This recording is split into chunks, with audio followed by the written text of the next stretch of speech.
मैं हूं पंकज हरिकुमार और आज देश दुनिया की क्या बड़ी खबरें हैं, हम आपको इस बुलेटिन में बताएंगे। सबसे पहले शुरुआत करेंगे दिल्ली एनसीआर की बारिश। दिल्ली एनसीआर में बारिश से यहाँ का मौसम सुहाना हो गया है। उसके बाद हम लोग बात करेंगे देश दुनिया के तमाम कोरोना को लेकर के क्या अपडेट्स है, दिल्ली में क्या अपडेट्स है, मुंबई के क्या हाल हैं, बिहार के क्या हाल हैं, हम इसकी चर्चा करेंगे। उसके बाद हम बात करेंगे कि भारत और चीन को लेकर के जो तनातनी है उसको लेकर के किस तरह की गतिविधियां आगे बढ़ी हैं। और फिर हम बात करेंगे कि प्रधानमंत्री मोदी ने जो भारत के युवा हैं उसको क्या चैलेंज दिया है और उनका क्या कहना है, उस चैलेंज के बारे में बताएंगे कि उन्होंने युवाओं को क्या चैलेंज दिया है। इसके बाद हम बताएंगे आपको कि जो आईसीएमआर पर जो लगातार जो कोरोना की जो पहली दवा स्वदेशी दवा है उस पर जो सवाल उठाए जा रहे थे उसको लेकर के क्या सवाल उठाए जा रहे थे और उस पर आईसीएमआर ने क्या सफाई दी है, हम इसकी बात करेंगे। और उसके बाद हम बताएंगे आपको कि आज चंद्र ग्रहण है और इसके अलावा आज जो है आपको गुरु पूर्णिमा भी है, तो हम इसके बारे में भी तमाम आपको अपडेट्स इस बुलेटिन में देंगे। लेकिन पहले शुरुआत कर लेते हैं आपकी, हम शुरुआत करते हैं दिल्ली एनसीआर की जो आज बारिश हुई है उसको लेकर के। दरअसल दिल्ली और आसपास के इलाकों में सुबह जो है वो बारिश हुई है और उस बारिश की वजह से मौसम सुहाना हो गया है और जो दिल्ली एनसीआर में जो रहने वाले लोग हैं उनको गर्मी से काफी राहत मिली है। दरअसल गर्मी की वजह से और उमस की वजह से लोग काफी असहज महसूस कर रहे थे, लेकिन देर रात जो है वो बारिश भी है, सुबह जो है तेज हवा जो है वो अब देखी जा रही है, जिससे लोग राहत महसूस कर रहे हैं। दरअसल हम बताएं कि जो जो विभाग ने जो ट्वीट करके बताया है कि दिल्ली के कई इलाकों में बिजली कड़कने के साथ तेज बारिश और 20 से 25 किलोमीटर प्रति घंटे की रफ्तार से हवाएं चली हैं। इस पहले मौसम में विभाग ने ट्वीट के जरिए कई इलाकों में तेज हवाओं के साथ बारिश हो सकती है, जिसमें दिल्ली और आसपास के जो जितने इलाके हैं उसमें उनको शामिल किया गया है। बारिश की बात बताएं तो आपको मुंबई में भी बारिश से बुरा हाल है और मुंबई में जो है कई जगहों पे पानी जो है वो घुटनों तक जमा हो गया है और कई इलाकों में जो है जल जमाव की स्थिति बन गई है और लगातार बारिश से मुंबई में जनजीवन अस्त व्यस्त हो गया है। यही हाल जो है वो बिहार का है। बिहार में जो है बारिश अभी कुछ दिनों से बारिश रुकी हुई है, लेकिन बिहार में भी लगातार बारिश जारी है और बारिश की वजह से जो वहाँ जो आकाशीय बिजली है वहां जो है लगातार बिहार में जो है वो मौत की जो है खबरें आ रही हैं बिहार में। अब हम बढ़ते हैं इस जो बारिश से हम लोग थोड़ा सा आगे बढ़ते हैं, अब बात कर लेते हैं कोरोना की बात कर लेते हैं। और कोरोना के लिए दिल्ली में एक राहत की बात भी है और थोड़ी सी चिंता की बात भी है, दोनों बात है इसमें, वो हम बताते हैं आपको। दरअसल दिल्ली में कोरोना का जो संक्रमण है वो 97,000 के पार हो गया है, लगभग 1 लाख के करीब जो है वो दिल्ली में जो है संक्रमितों का आंकड़ा पहुंच चुका है। 24 घंटे में यहाँ जो मरीज आए हैं वो 2,505 नए मरीज हैं। और जिसके बाद इसमें सबसे अच्छी बात वो ये है दिल्ली में कि यहाँ का जो रिकवरी रेट का मतलब ये है कि वैसे मरीज जो संक्रमित थे पहले लेकिन अब वो ठीक हो रहे हैं, उनका जो प्रतिशत है वो 70% के आसपास पहुंच गया है।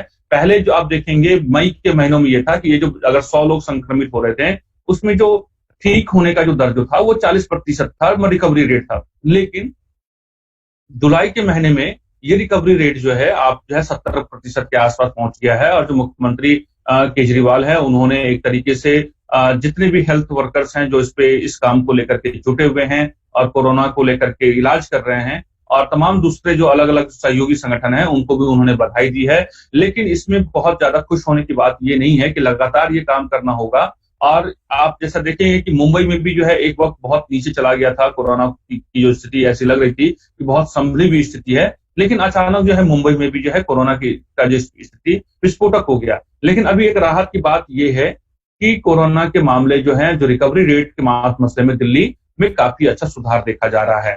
अब हम बात करते हैं महाराष्ट्र की, तो महाराष्ट्र में कोरोना के मामले जो है वो 2 लाख को पार कर चुके हैं। पिछले 24 घंटे में यहाँ जो है वो 7,000 से ज्यादा संक्रमितों की संख्या जो है वो दर्ज की गई है। पिछले 24 घंटे में आपको बताएं, एग्जैक्ट डाटा हम बताएं तो 7,074 नए मामले आए हैं और एक दिन में ये अब तक का सबसे ज्यादा आने वाला रिकॉर्ड है और ये चिंता की बात है।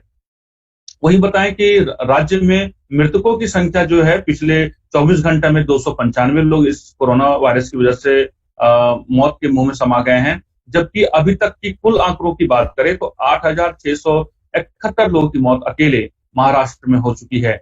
अब हम चलते हैं बिहार की तरफ और आपको हमने खबर आपको ये बताई थी पहले कि बिहार विधान परिषद के सभापति वो कोरोना पॉजिटिव पाए गए हैं, अवधेश नारायण सिंह। लेकिन आपको मालूम है कि कुछ दिन पहले बिहार विधान परिषद में सदस्यता जो है ग्रहण कराई गई थी, जो नए सदस्य वहां से नामित हुए थे, और उस पूरे बैठक में, शपथ ग्रहण समारोह में मुख्यमंत्री से लेकर के तमाम जो सचिव हैं मुख्यमंत्री के और दूसरे प्रशासनिक अधिकारी उस कार्यक्रम में शामिल हुए थे। लेकिन राहत की बात यह है कि जो मुख्यमंत्री नीतीश कुमार और उनके सचिवों को जो रिपोर्ट आई है वो निगेटिव आई है, और इसमें जो 15 लोगों के सैंपल लिए गए थे, जिसमें 14 लोगों की रिपोर्ट जो है निगेटिव आई है। जो एक सुरक्षाकर्मी है उसका रिपोर्ट जो है वो पॉजिटिव आया है। तो ये बिहार की स्थिति है, और बिहार में भी जो लगातार जो है कोरोना के केस में बढ़ोतरी देखने को मिल रही है। और हम आपको ये बता रहे थे कि नए हॉटस्पॉट के तौर पे जो है, नए जिलों के तौर पे पटना, मुजफ्फरपुर, सहरसा, भागलपुर, ये जो जिले हैं बहुत तेजी से इन जिलों में जो आंकड़े जो है वो बढ़ते जा रहे हैं। और आपको हम ये भी बता दें कि बिहार में अब मास्क बिना पहने निकलते हैं तो ये जुर्माने के दायरे में आ गया है। वहां आपको तत्कालिक जो है, अभी जो आदेश जारी किए गए हैं तमाम जिलों के डीएम को, उसके हिसाब से 50 रुपए जो है जुर्माना घोषित अभी किया गया है। तो अगर आप हमारे बिहार के दर्शक हैं और तमाम ऐसे दर्शक जिनके संबंधी बिहार में रहते हैं, तो उनको बताएं कि इस बीमारी को हल्के में ना लें, और अगर वो मास्क नहीं लगाते हैं, जैसा कि बिहार में देखा जा रहा है, जैसे रिपोर्ट सामने आ रही है, तो मास्क लगाना शुरू कर दें, क्योंकि 50 रुपए का नहीं तो चालान आपको कटेगा और आपको देना भी पड़ेगा, प्रशासन को भरना पड़ जाएगा।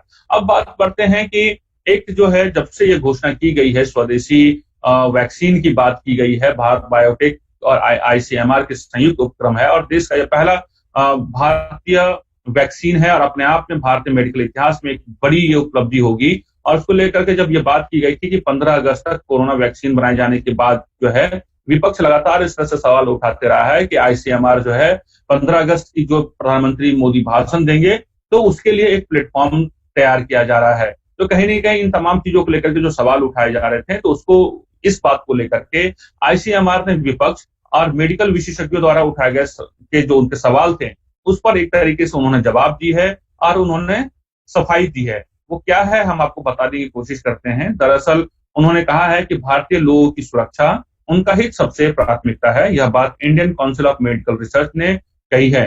काउंसिल ने यह सफाई विपक्ष और मेडिकल विशेषज्ञों द्वारा उठाए गए उस सवाल पर दी, जिसमें कहा गया था कि आईसीएमआर 15 अगस्त तक कोरोना की वैक्सीन बनाना चाहता है। दरअसल आईसीएमआर द्वारा इस सप्ताह की शुरुआत में भेजे गए पत्र में कहा गया था कि संस्था स्वतंत्रता दिवस पर कोरोना वायरस वैक्सीन लॉन्च करने के बारे में सोच रही है, जबकि विपक्ष ने आरोप ये लगाया था कि आईसीएमआर ऐसा प्रधानमंत्री मोदी की सरकार को राजनीतिक लाभ पहुंचाने के लिए कर रही है। जबकि आईसीएमआर ने कहा है कि उनको मालूम है कि देश में लाल फीताशाही किस तरीके से काम करती है, और लाल फीताशाही इस टीका के जो निर्माण है, उसका जो सफल ट्रायल है, उसमें कोई बाधा ना बने और उसकी गति जो है इससे अछूती न रहे। इसलिए जो है उन्होंने इस तरह की जो है वो उन्होंने एक पत्र लिखा था, ताकि ये जल्द से जल्द ट्रायल हो सके, और भारतीयों को हित में ध्यान रखते हुए उन्होंने ये पत्र लिखा था। तो उन्होंने इस तरह का जवाब जो है तमाम विपक्ष को और जो विशेषज्ञ इस डेट को लेकर के, जो उन्होंने तारीख की घोषणा की थी, उसको लेकर के जो सवाल उठा रहे थे, इस बात को लेकर के उन्होंने जवाब दिया है। अब बात करते हैं भारत चीन संबंधों को लेकर के। भारत चीन संबंध, आपको मालूम है कि किस तरीके से अभी दोनों देशों के बीच में जो है वो तनातनी का माहौल चल रहा है, और प्रधानमंत्री ने वहां लेह की यात्रा की थी। इस बीच जो है वायुसेना ने अपनी ताकत दिखाई है चीन सीमा पर, और वो पूरी मुस्तैद से झलक है, उसको लेकर के उन्होंने एक जो है झलक दिखाई है। दरअसल भारतीय वायुसेना ने अपनी तैयारी को लेकर के एक पत्रकारों को, कई समूहों को आमंत्रित किया था। ऐसे में उन्होंने रूस में बने सुखोई 30 MKI और MiG-29 जैसे विमान लगातार उड़ान भरते और उतरते देखे गए। अमेरिकी C-17 और C-130J तथा रूस में बने इल्यूशन 76 और एंटोनोव 32 जैसे परिवहन विमानों का उपयोग सैनिकों और सैन्य साजो सामान को दूरस्थ स्थानों तक ले जाने के लिए किया जाता रहा है। और आप वहां पर जो है एक तरीके से पूरी तैयारी के साथ चीन सीमा पर भारत किस तरीके से अपनी भूमिका को और बेहतर बना रहा है, किस तरह की सैन्य तैयारियों में जुटा हुआ है, उसका जो नमूना जो है वहां पर भारतीय वायुसेना ने दिखाई है। वहां पे पूरा चुस्त दुरुस्त है और एक तरीके से देश को भरोसा दिलाया है, और जितने भी वहां पे जो हमारे दुश्मन सेनाएं खड़ी हैं, उनको बताया कि हम हर मुकाबले के लिए हम तैयार हैं। अब बात करते हैं कि इस बीच में एक बड़ी कूटनीतिक बात भी है कि इन भारत चीन संबंधों के बीच आपको मालूम है कि लगातार जो है अमेरिका भारत का समर्थन देता रहा है और चीन पर लगातार इस बात को दबाव बनाए हुए है कि चीन अपनी विस्तारवाद नीति से बाज जाए। इस बीच में ये है कि आपको यूएसए का स्वतंत्रता दिवस जो है वो कल वहां मना, एक 244वां स्वतंत्रता दिवस वहां मनाया गया और इसको जो प्रधानमंत्री हैं मोदी ने बहुत को अच्छे तरीके से राजनीतिक और कूटनीतिक तौर पे उन्होंने इस्तेमाल किया है। उन्होंने इस मौके पर अमेरिका के राष्ट्रपति को और यूएसए के लोगों को बधाई दी है और इस बधाई के अवसर पे ट्रंप ने भी लिखा है कि वो भारत से प्यार करता है अमेरिका, धन्यवाद मेरे दोस्त, अमेरिका भारत से प्यार करता है। अब इस जो ट्वीट और जो इनके जो स्वतंत्रता दिवस है उस पे प्रधानमंत्री का ये उनको धन्यवाद देना और उस पर डोनाल्ड ट्रंप का जो है जवाब आना इस तरीके से कि धन्यवाद मेरे दोस्त, अमेरिका भारत से प्यार करता है, उसका क्या मायने हैं? दरअसल भारत और चीन के बीच जारी तनाव के दौरान अमेरिका भारत में के पक्ष में खुलकर सामने आ गया है। अमेरिका ने चीन को खरी खोटी सुनाई है। अमेरिका ने कहा है कि चीन भारत के खिलाफ लगातार आक्रामक है। व्हाइट हाउस की प्रेस सचिव केली मैकनेनी ने अमेरिकी राष्ट्रपति डोनाल्ड ट्रंप के हवाले से कहा है कि इलाके में भारत सहित दूसरे देशों के प्रति चीन का आक्रामक रवैया उसकी कम्युनिस्ट पार्टी वाली सत्ता का असली चेहरा है और पूर्वी लद्दाख में भारत और चीन के बीच चल रहे सीमा विवाद और तनाव के बीच अमेरिका स्थिति पर करीबी नजर रखे हुए है। तो ये जो है एक स्वतंत्रता दिवस पे किस तरीके का कूटनीतिक पहल होती है और किस तरीके का अंतर्राष्ट्रीय समर्थन भारत को मिल रहा है, ये एक उसकी बानगी है ताकि चीन पे ज्यादा से ज्यादा जो है मनोवैज्ञानिक दबाव बनाया जा सके और चीन को 15 जून से पहले की स्थिति बहाल करनी होगी। ये स्पष्ट संदेश जो है वो चीन को बार बार दिया जा रहा है। अब बढ़ते हैं कि हमने आपको बुलेटिन में बताया था कि प्रधानमंत्री मोदी ने आखिर आत्मनिर्भर भारत अभियान के तहत अपने युवाओं को चैलेंज दिया है। भारतीय युवाओं को उन्होंने क्या चैलेंज दिया है हम आपको बताते हैं। आपको मालूम है कि भारत सरकार ने 59 चीनी ऐप्स पर पाबंदी लगा दी है और उन्होंने इसी ऐप्स के को लेकर के उस केंद्र बिंदु में रह करके उन्होंने भारतीय युवाओं को एक तरह से चुनौती दी है और उन्होंने युवाओं को आगे बढ़कर आने के लिए प्रेरित किया है और उन्होंने इसके लिए आत्मनिर्भर Bharat app innovation challenge launch करते हुए युवाओं का आह्वान किया कि वो ऐप्स बनाएं। इसके लिए पीएम मोदी ने आत्मनिर्भर भारत ऐप इनोवेशन चैलेंज को लॉन्च किया है। आत्मनिर्भर भारत मिशन के तहत स्टार्टअप और टेक कम्युनिटी की मदद के लिए इसको लॉन्च किया जाएगा। तो ये एक तरीके से भारतीय युवाओं के लिए एक बड़ी उपलब्धि भी है, एक चुनौती भी है, जिसमें सरकार भी खुलकर उनके साथ समर्थन दे रही है और एक बेहतर मार्केट है डिजिटल इंडिया के लिए कि ऐसे युवा जो इस क्षेत्र में करियर बनाना चाहते हैं वहां अभी का माहौल काफी अनुकूल है। भारत के युवा अगर चाहें तो इस मौके को बहुत बेहतर सकारात्मक तरीके से इसको अपने पक्ष में बुना सकते हैं और अभी भारतीयों का जो समर्थन है वो भारतीय प्रोडक्ट को लेकर के है और जो नो चाइना प्रोडक्ट्स को जो की मुहिम चल रही है उसमें एक अच्छी खासी सफलता जो है भारतीय ऐप को मिल रहे हैं। तो मुझे लगता है कि प्रधानमंत्री की इस अपील पे युवाओं ने काम करना शुरू कर दिया है। बहुत जल्द इसके जो है वो सकारात्मक नतीजे देखने को मिलेंगे। अब बढ़ते हैं आपको मालूम है कि कानपुर में किस तरीके से जो वहां एनकाउंटर हुआ था जिसमें 8 पुलिसकर्मी शहीद हो गए थे और 7 पुलिसकर्मी घायल हो गए थे।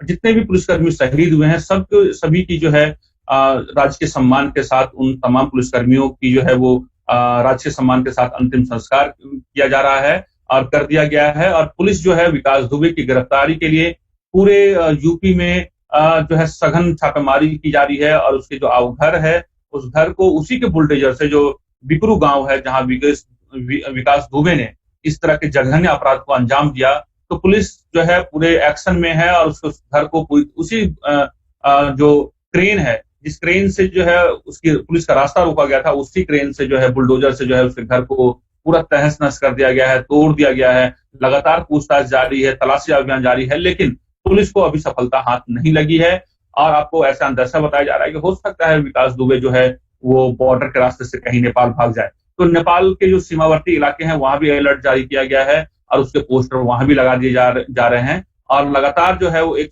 जो है अभियान के तहत जो है उसकी गिरफ्तारी के लिए हर संभव कोशिश की जा रही है यूपी पुलिस के द्वारा जो है वो ये जो बात है। अब एक बात आपको बताते हैं कि बहुत सारे ऐसे भक्त हैं, क्योंकि आपको मालूम है कि सावन और सावन के बाद जो है एक पूरा जो है पूरे देश में जो है त्योहार और उत्सव का माहौल शुरू हो जाता है। और आपको बताएं कि बहुत सारे ऐसे लोग जो हैं अमरनाथ यात्रा को लेकर के जो है जिन्होंने प्लानिंग की है, तो उसके लिए हम आपको खबर दे दें कि 21 जुलाई से अमरनाथ यात्रा जो है वो शुरू हो रही है। और जो वहाँ के एलजी हैं जीसी मुर्मू ने जो है वो पूजा अर्चना की है। दरअसल बाबा बर्फानी के भक्तों के लिए अच्छी खबर है। अमरनाथ यात्रा 21 जुलाई से हो सकती है। जम्मू कश्मीर के एलजी जीसी मुर्मू बाबा बर्फानी की पूजा की। इस बीच बाबा बर्फानी की पहली तस्वीर सामने आई है। इसके अलावा इस बार बाबा बर्फानी खुद आपको दर्शन देने आ रहे हैं। आज से जो है दिव्य आरती शुरू हो गई है, जिसका प्रसारण पहली बार जो है वो दूरदर्शन पर किया जाएगा। दरअसल इसमें क्या क्या जो है आपको सावधानी बरतनी होगी या प्रशासन की तरफ से क्या गाइडलाइन है, हम आपको वो भी बता दें कि एक दिन में गुफा तक 500 श्रद्धालुओं को ही जाने की इजाजत मिलेगी। दूसरी बात यह कि बाहर से आने वाले श्रद्धालुओं को कोरोना की जांच करनी होगी। जब तक रिपोर्ट निगेटिव नहीं आ जाती है, आपको क्वारंटाइन सेंटर में रहना होगा। उसके बाद इसमें ये गाइडलाइन ये है कि 55 साल से कम आयु के भक्तों को ही अनुमति देने पर विचार चल रहा है। इसके बाद एक बात और ये है कि हेलीकॉप्टर की बुकिंग को लेकर के अभी फैसला नहीं लिया गया है और ऑनलाइन पंजीकरण की व्यवस्था होगी। तो 21 जुलाई ये जो है इस पहलुओं पर बातचीत हो रही है, विचार हो रहा है। लेकिन यह है कि जो बाबा के भक्त हैं, अगर जो लोग वहां नहीं जा पाएंगे वो दूरदर्शन पे इसका सीधा प्रसारण देख पाएंगे इस पर बाबा बर्फानी को। और आज जैसा कि हम आपको बताते रहे हैं कि आज रविवार है, 5 जुलाई है, और आज ही के दिन चंद्र ग्रहण और गुरु पूर्णिमा एक ही साथ जो है वो दोनों एक ही दिन जो है ये आज जो है मनाया जा रहा है। और हम आपको बता दें कि आषाढ़ के महीने की पूर्णिमा यानी गुरु पूर्णिमा और चंद्र ग्रहण के भी है। यह लगातार तीसरा साल है जब चंद्र ग्रहण गुरु पूर्णिमा के दिन लगने वाला है। दरअसल इससे पहले 2018-2019 में भी गुरु पूर्णिमा के दिन ही चंद्र ग्रहण लगा था। बता दें कि हिंदू मान्यता में गुरु पूर्णिमा का विशेष महत्व है। हर साल आषाढ़ मास की पूर्णिमा के दिन ही गुरु पूर्णिमा मनाई जाती है। दरअसल हिंदू धर्म के में लोग भगवान में भी अपनी अधिक महत्व गुरुओं को देते हैं, इसलिए क्योंकि गुरु ही हमेशा दुनिया में सही गलत का ज्ञान देते हैं। इस वजह से हिंदू धर्म में गुरु पूर्णिमा का विशेष महत्व है।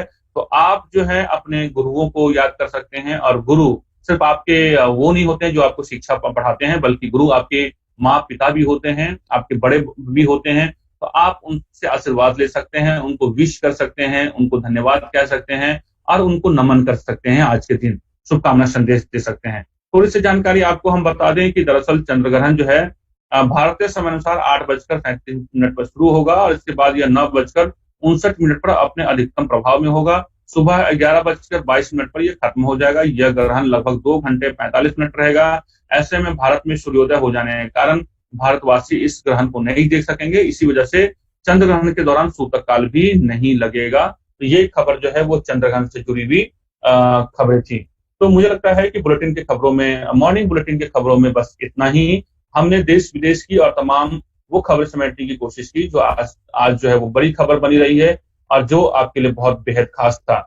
यूट्यूब चैनल को सब्सक्राइब कीजिए, लाइक कीजिए, शेयर कीजिए। आज के बुलेटिन में बस इतना ही। शाम को हमारे शांत बुलेटिन में हम 5 बजे फिर आपसे जुड़ेंगे देश दुनिया की ताजा तरीन खबर को लेकर के। मुझे पंकज हरि कुमार को इजाजत दीजिए। आप सेफ रहिए, सुरक्षित रहिए। नमस्कार।